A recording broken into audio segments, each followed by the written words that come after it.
Hello, appreciate you being here. Today is Friday, March 27th, 2026. Today's reading, The Shepherd Cannot Run. Stanley Rother was born during an Oklahoma dust storm and grew up working on his family farm. Although he was elected president of the Future Farmers of America during his senior year of high school, a growing desire to serve as a priest led him away from farming and into the seminary. In seminary, Stanley struggled with Latin.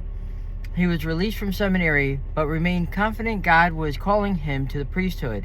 He completed his studies at another seminary, and after receiving help with Latin, was ordained a priest in 1963. Just 5 years after ordination, Father Rother volunteered for an assignment at Oklahoma's mission in Santiago Adalin, Guatemala.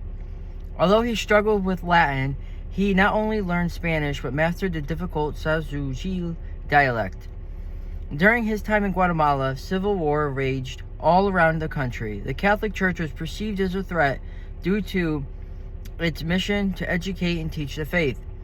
Father Rother's name showed up on a death list. He went back to Oklahoma, only to return to Guatemala a short time later. "The shepherd cannot run at the first sign of danger," he wrote.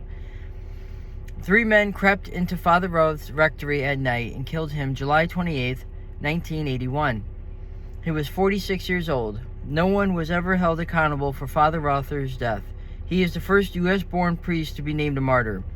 He was beatified in 2017, and Shrine in his honor opened Oklahoma City in 2023.